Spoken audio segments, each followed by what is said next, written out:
and greetings, Poe fans. Welcome back to our interview time. We have a very special guest with us today, Sara Crocoll Smith. Sara, if you will just tell us a little bit about yourself.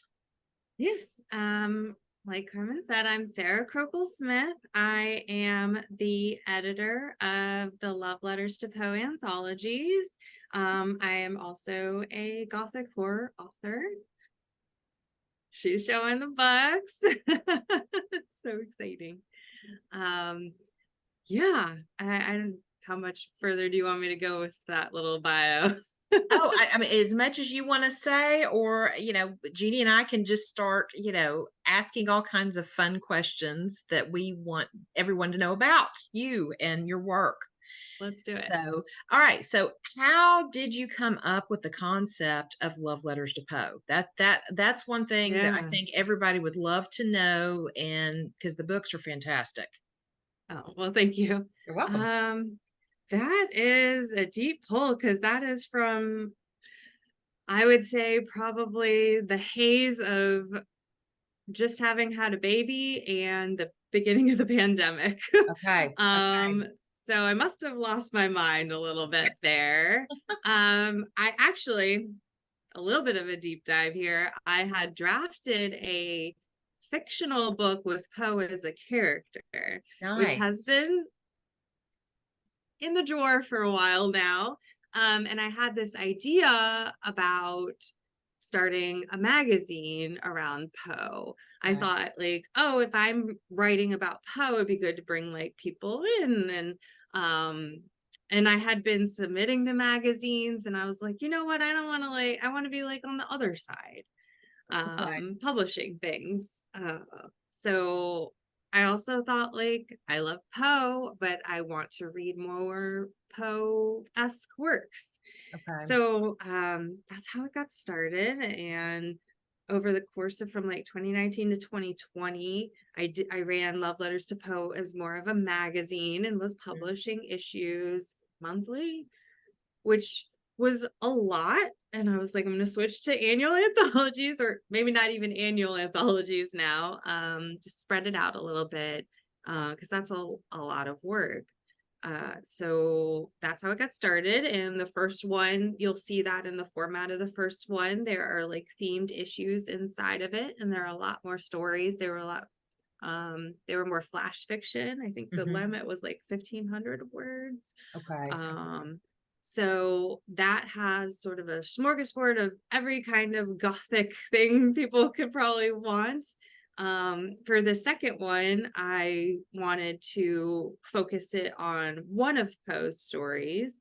So the first one is called A Toast to Edgar Allan Poe, and the second one is called Houses of Usher, which my patrons on Patreon voted for which story it would be inspired by. And that has 30 stories and poems in it, all inspired by the fall of the House of Usher. And yeah, that one was, I love the first one. I'll always love the first one, but I think there is something to be said about the cohesiveness of all of them being inspired by the same Poe work. And I was a little nervous about, would they all be sort of the same story or the same theme? And I was really happy with sort of the spread of stories there. So yeah, I guess, well, it's 2023. I guess it's been 4 years of Love Letters to Poe now. Okay. Oh, yeah. That's Yeah. wow. That's awesome. Yeah. Well, if So you think about it, since Poe's death, there's been a whole lot of love letters basically written to Poe because of all the people that are fanatical about Poe. True. I True. mean, just the following that Poe still has today has written itself in so many ways of how we all have him close to our hearts and love, how we are inspired by him, which that brings me to my question. How did you get inspired? What was your Poe inspiration that got you hooked on just being a writer of Poe or just a writer in general? Yeah, that's a great question. I think that even from a young age, I was drawn to Gothic literature. I think Mhm. Dracula really stands out. Yes. Although recently I read Carmilla, and I think I like that more That than that's Dracula. I read Dracula before I read Carmilla and really enjoyed both. And of course, since my Yes. name is Carmen, Carmilla, that Yeah, was like I was like, ooh. that's perfect. Yeah. Yeah, I think, I don't know if they're still doing this in schools, but when I was in school, we read, The Telltale Heart and The They Masquerade are. of Death. So, that young exposure, that was probably my first exposure to the genre of horror. Hmm. And it left an imprint. I was a spooky kid. I like spooky things. My birthday is like right next to Halloween. Oh, cool. Um, yeah, so I think that I was writing for since my mid 20s. I love storytelling. I think that it helps us process our and share our humanity, right? Hmm. Um, but I was like writing a lot of sci-fi, and that was good. I love sci-fi. But there was something about having a kid and being like, if I don't hold on to this, I'm gonna lose it. Yeah. And I think I just came back to my gothic horror roots, and it has just clicked ever since. Yeah. Um, and Poe, like you said, Jeannie, Poe, people love him. He Yes. is larger than his stories and poems. So that's why I picked to focus on him for this aspect. Definitely larger. Look at that forehead. I know. I know. It's great. We have flat Poe now. I'm gonna have to take him on my travels. Awesome. Big So time. so kind of to also thinking about, how Love Letters to Poe got started. So initially, you had the first one, A Toast to Edgar Allan Poe. So did you really have an idea of how many anthologies you really wanted to create, or is it that that one was successful, it's won a Saturday Visitor Award, Oh, so exciting. that's my cue, right? Yes, yes, There's the the medal. It's wonderful, huge. beautiful Woo! medal. So, yeah, did that kind of prompt you to kind of say, "Hey, I should create more anthologies?" And he's got so many stories and poems that it could almost be limitless in a way. It really could. And I've been thinking a lot about that with the third one on the horizon. Hmm. Um, wow. Yeah. I, I am open to not having this mapped out forever, right? I started off as a magazine. I was like, that was great, but I wanted to evolve. I evolved to an anthology, and that seems to be working really well. Hmm. Anthologies are a ton of work. I know a lot of people seem to pump them out. It takes me time. Absolutely. And I thought, okay, after this first one, it went well. You know, the award is great. That doesn't always translate to sales. Sales are Hmm. okay. It's good. Yeah. Um, but there's a business side to consider of things. Uh, I love doing Houses of Usher, but after that, I was pretty wiped out. I think some people who follow Love Letters to Poe know I was like, I'm uncertain about doing more for all sorts of reasons. Hmm. But I ultimately felt like I wanted a third one. I at least Yeah. want a trio to round it Absolutely. out. And we're taking a little different approach to this one with doing the Kickstarter and things like that to help with various things. Obviously, being able to pay the authors well, because I think that that's important, and recoup the cost of just producing, right? Which I Absolutely. have reduced quite a bit. It's bulk is paying the authors, Hmm. just to be, transparent about that. And I don't know that I'm going to be like, I got to do one every year. Yeah. Right. Because I want all of us to enjoy this process. Absolutely. Right.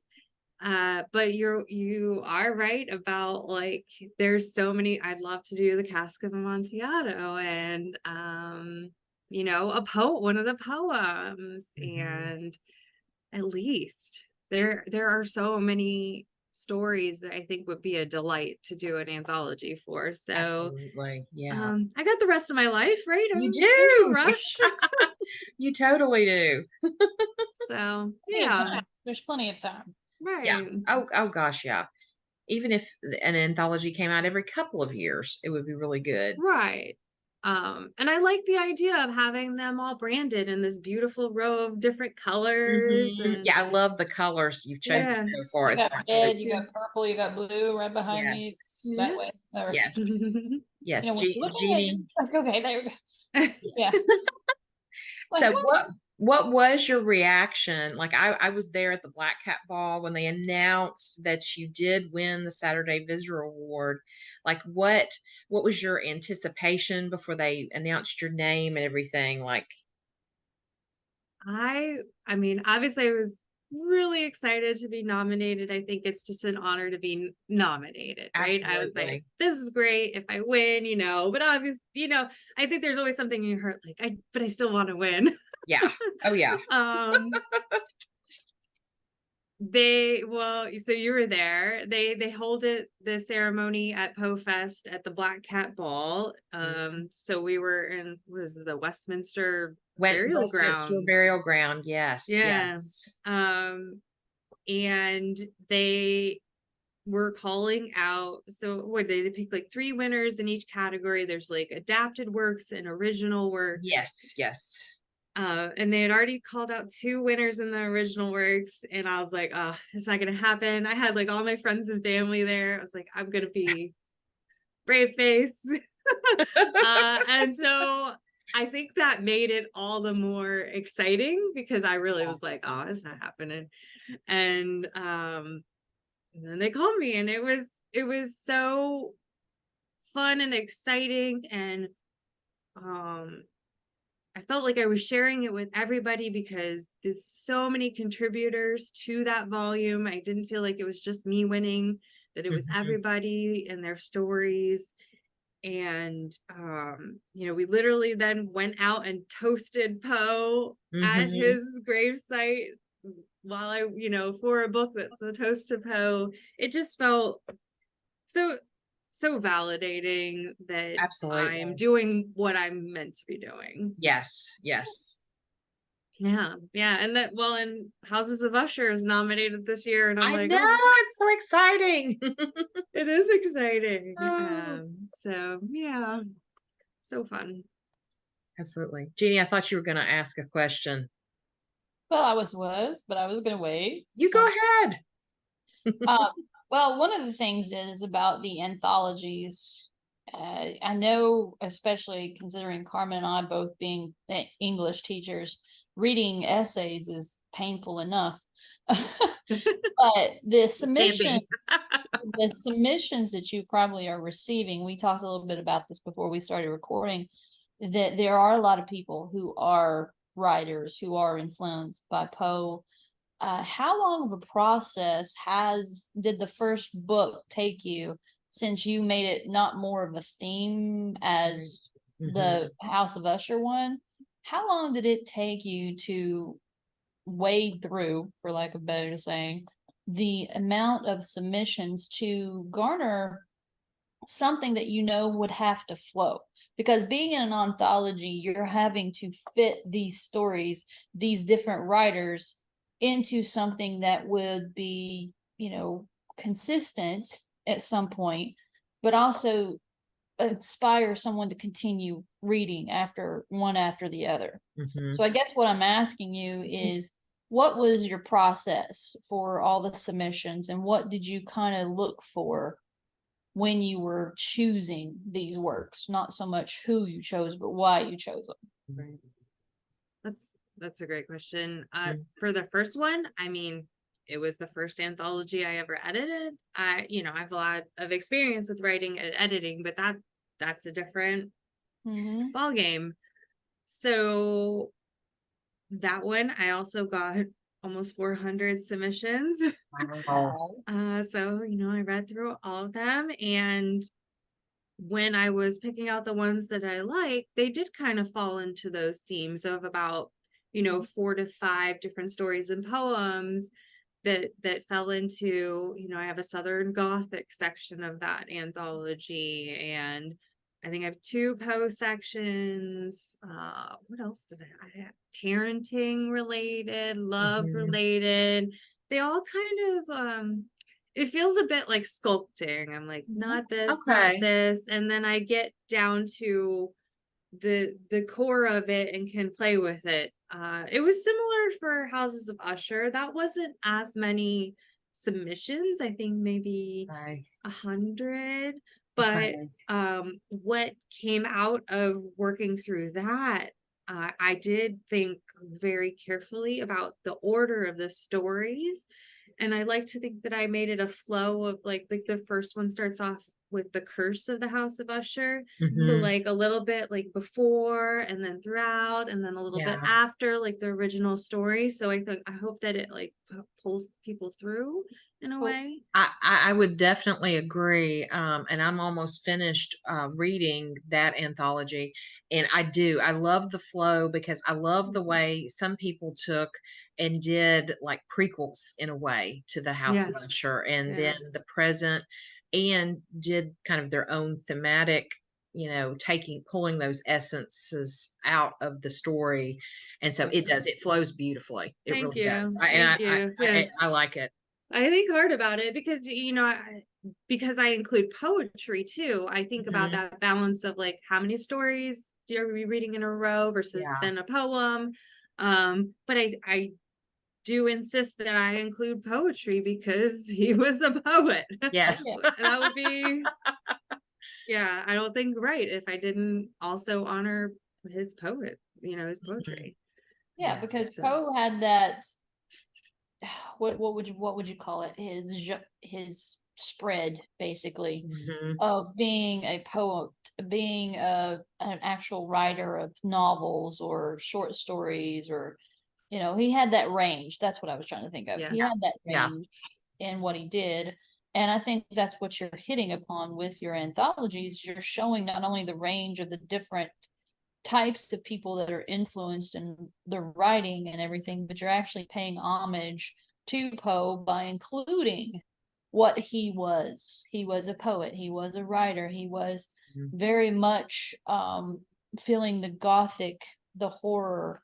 He had all that because a lot of his real life was tragedy.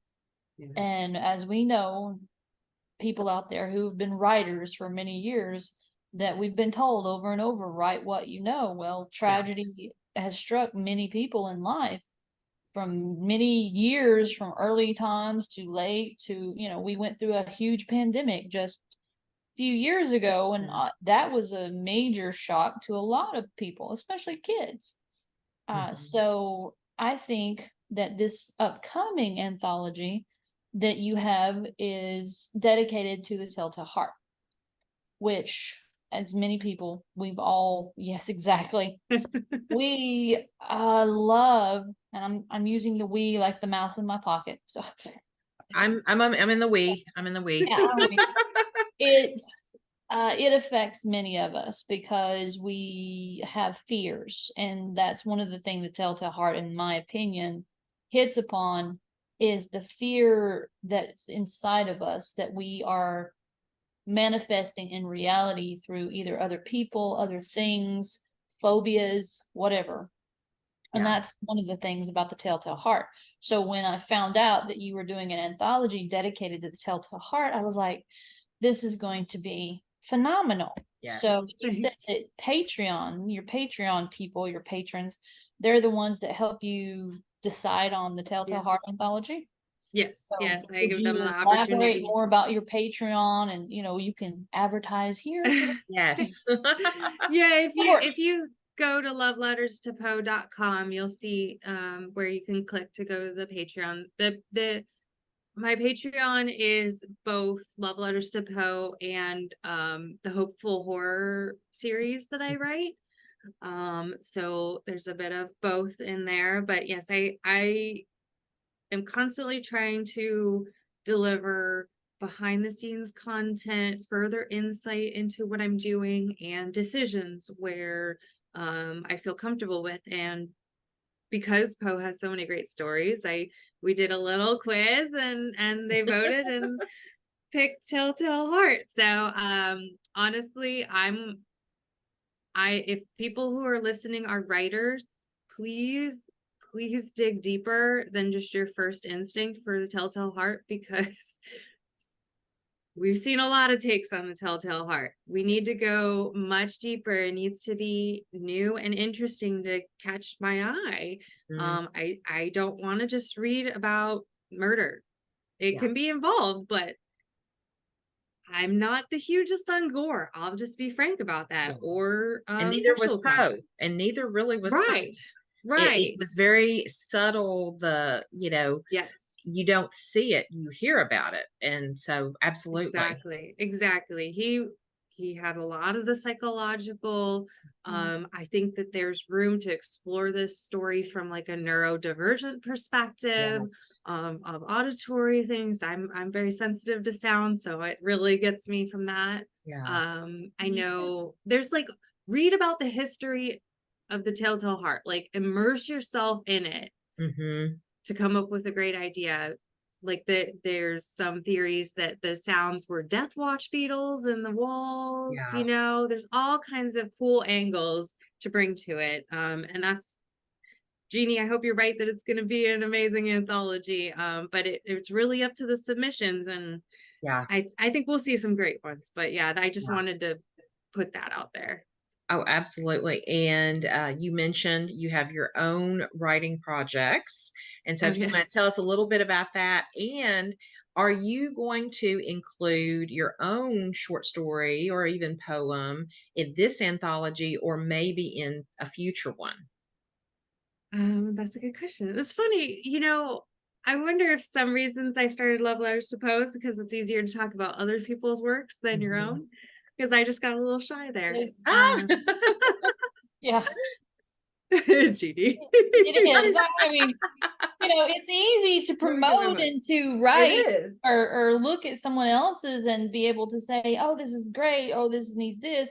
But to look at your own and to put your own self out there for other people to read, it's like you're bearing your soul for others. Yes, absolutely. I don't know if I want that or not. So. Yeah. Well, obviously, I mean, some part of being a writer is that part, like, it's my vulnerability, but then some part is a good fair bit of ego that you want people to read. So okay, well, I will share. I have 2 novels. I'm going to show, it's a little glossy there, but The Haunting of Orchard Hill was my first one. I write what I call hopeful horror. This is the Hopeful Horror series. And they are standalone novels. So the other one is The Haunting of Willow Creek. They are, a lot of my Gothic horror writing right now is characterized with like heavy atmosphere and folklore from nature and ghosts. Those are like the big things. And then an uplifting ending. I'm not saying everybody's going to be okay, but I'm not going to kill the dog. I'm not going to hurt the baby. Those kind of things. I mean, some people just want to know that. I like horror where I don't feel depressed at the end. There is a time and place for that, but so those are the stories I write. And this first one was actually that post baby time. I was either watching my son or working, and I didn't have any time to just sit and write. So I actually, for Orchard Hill, dictated it while pushing my son in his stroller.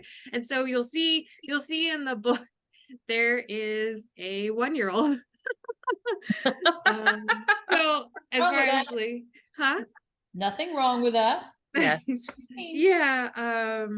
It's special, and I dedicated it to my son. That's wonderful. Yeah, it's special to me in that time period. But So that's my projects that I'm working on.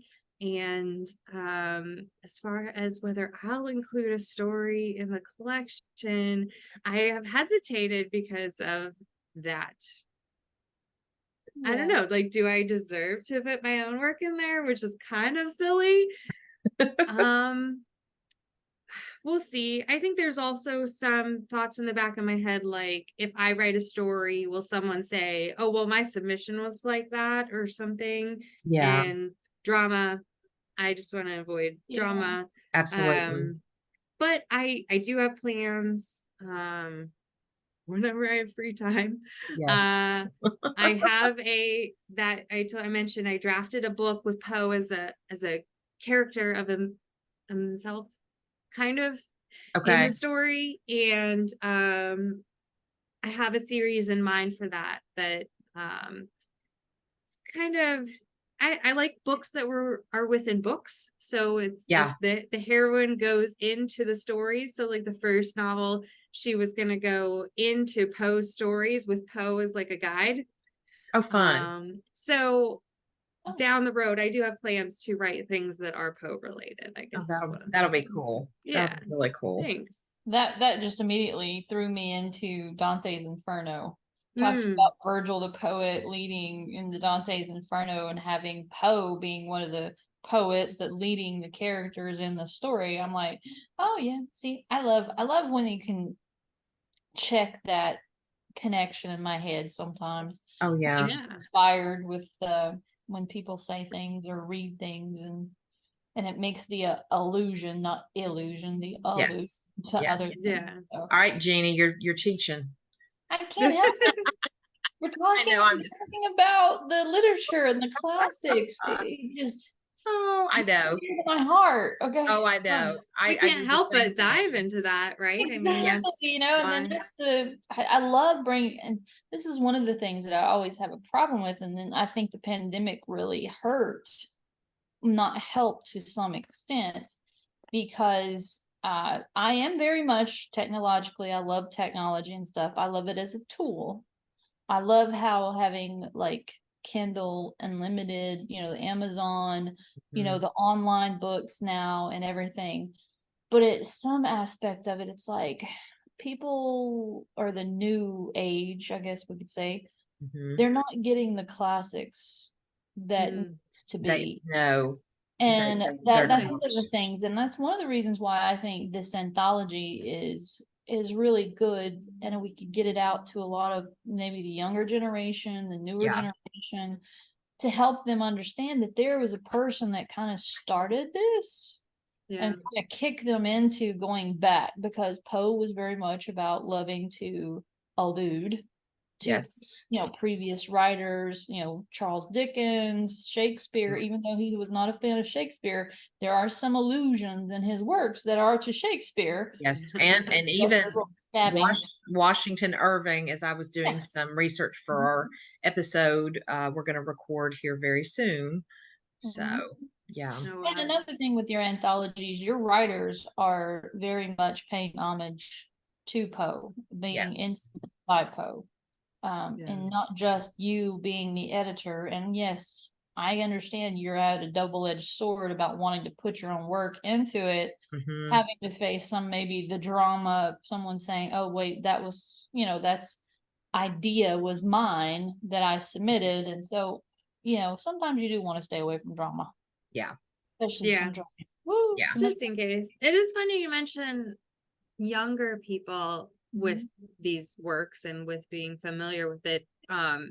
When I went and spoke at the Richmond Museum, I had like my little table set up, and this young woman, she must have been a teenager, came Hmm. up and she was like, so she came there to see me and was excited about me and the anthologies. I was just blown away. I was That's blown away. awesome. I was like, wow, it's nice to get out there and see Mhm. that people do appreciate these Yeah. works. So Yeah. Absolutely. Yeah, because teaching, I teach freshmen, and I forget, something came up about Poe.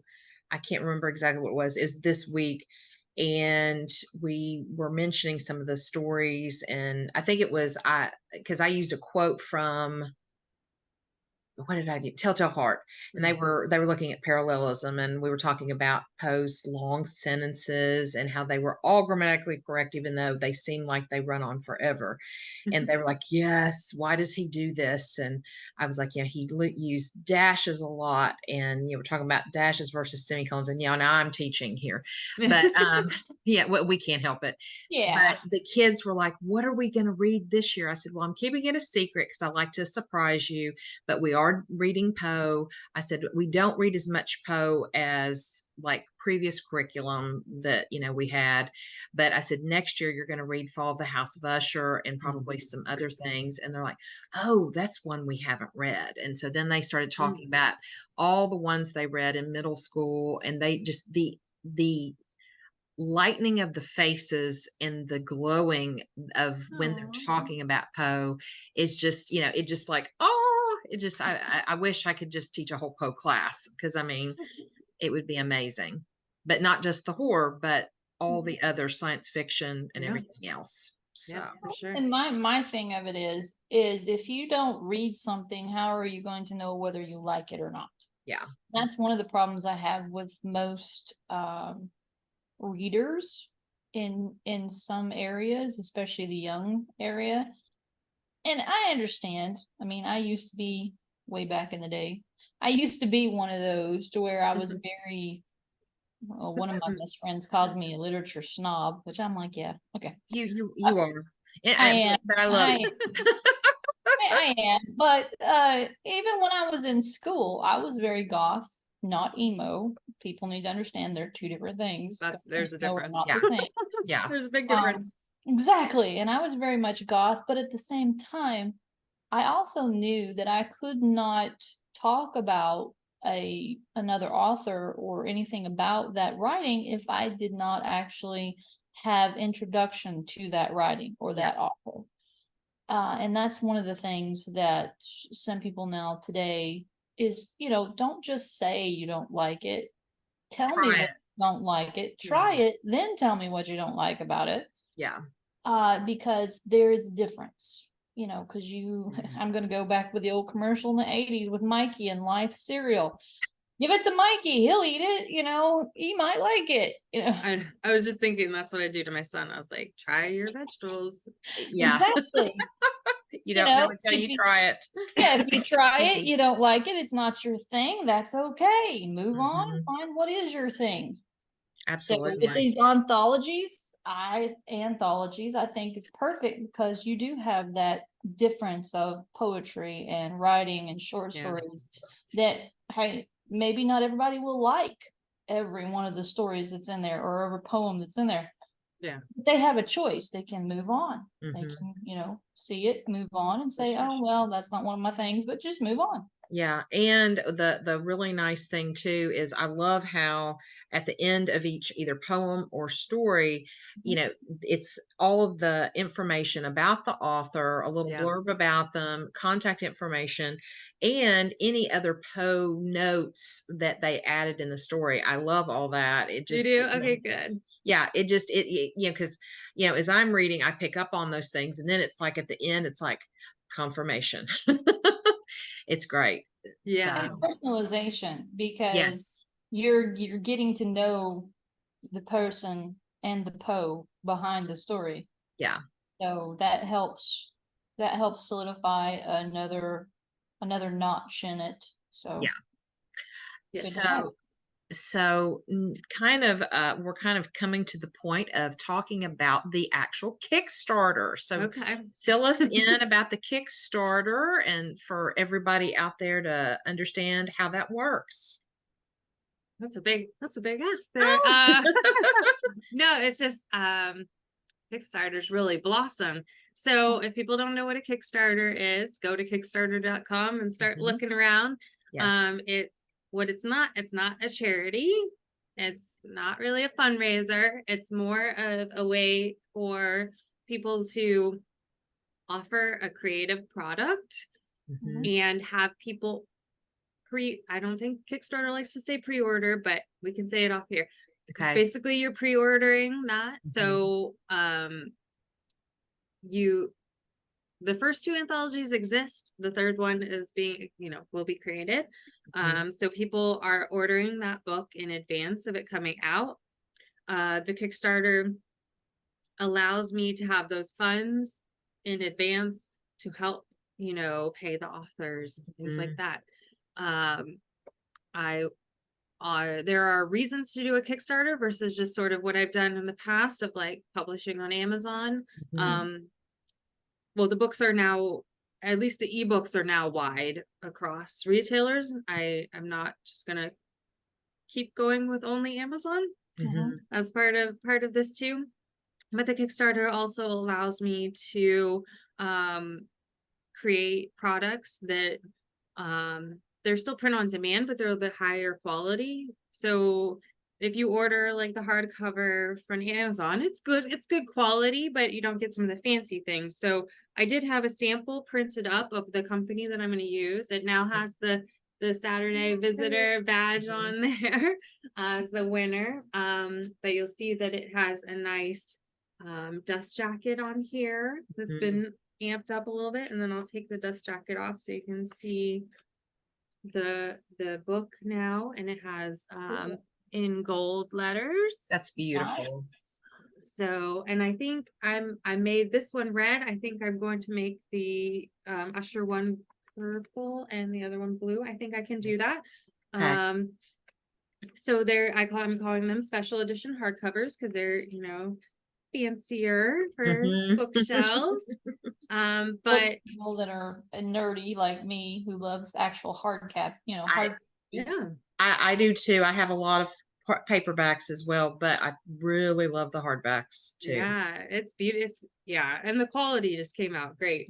This was the first Yes. sample I got, and there was like, It's you know, gorgeous. Yeah.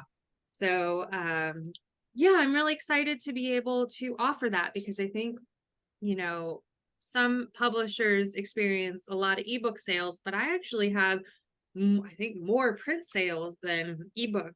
Mhm. So, and that's part of the offering of the Kickstarter is the hardcover editions. I'll have paperback, options.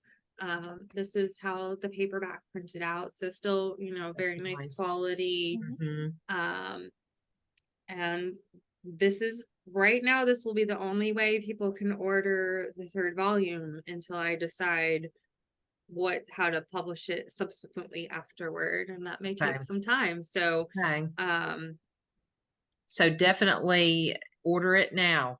Definitely get it now. yes. Oh, I guess I should say it's happening in October. Yes, yes. It kicks And off that on October 3rd.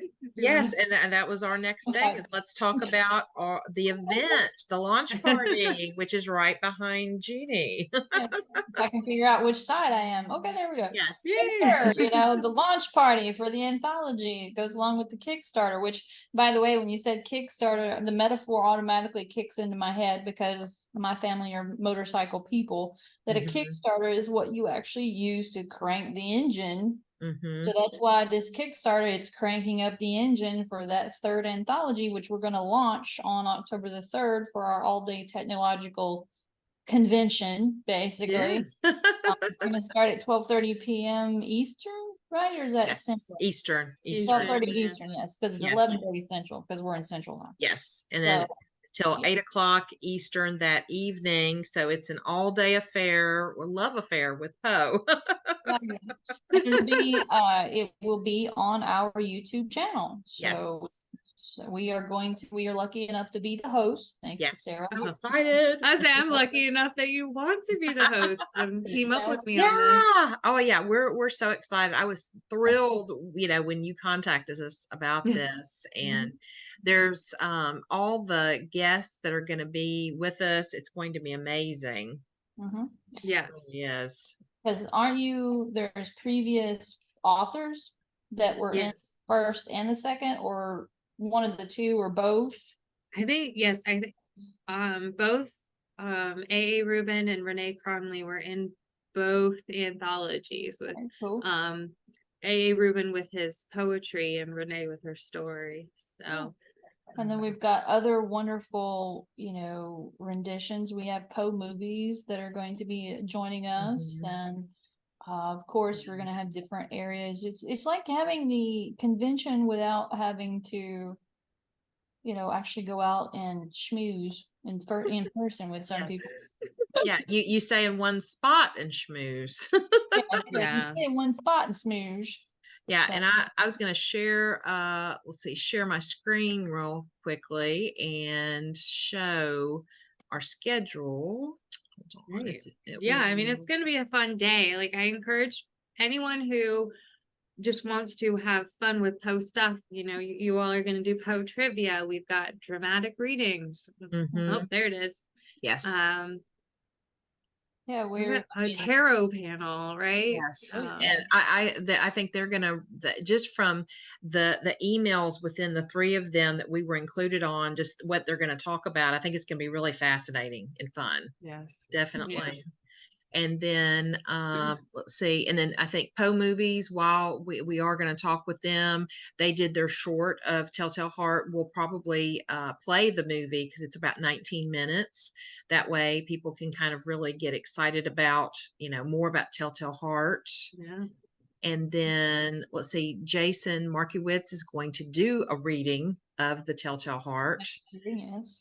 And then Chris is going to talk about Telltale Heart and some things from the Poe Museum in Richmond. Yeah, if people don't know, Chris Sebner is the Poe knowledge guy. He is the Poe curator at the Richmond Museum. So I can't wait to hear what he's going to say. I can't either. And my husband and I watch the Curator's Crypt on weekends, like while we're drinking coffee in the morning. And the other day, we're a little bit behind the current ones that are coming out, but he had one where he's grabbed people's pictures online of the cats that watch him and things like that, and he actually grabbed 2 pictures of my cat Poe watching him, because when Chris is talking, Poe will come up and watch him. He's like obsessed.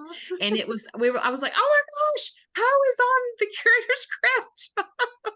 That's it was just awesome. funny. Yeah. So anyway, that's awesome. but yeah, get your Poe skills, your knowledge of Poe sharpened, because Jeanie and I are going to do a 30-minute session of trivia. So, yeah. Can you do show notes for this podcast? I think so. Yes, okay. it does. I throw some of those links in there for people. Yes, absolutely. So just wanted to share out the schedule, the roadmap, as Jeanie called it. Yep. Yeah, it's awesome. The roadmap success. Yes. I don't think, did we say we're going to be raffling away various books throughout? That's what I was going to bring up next. Yes, thank you for bringing that up. Yes. So that will be another thing. And then for trivia, Jeanie and I are creating a special digital bookmark that for winners of questions. So yeah. Then you can print your bookmark, and then when you get your hard or soft copy of Love Letters to Poe, you'll have a bookmark for your book. So yes. Well, I'm so excited for the launch party and for the Kickstarter. Yes. Being able to share these works with people and get excited about them, talk about Poe and Telltale Heart. I mean, what's better than that? I know. It's just it's going to be awesome.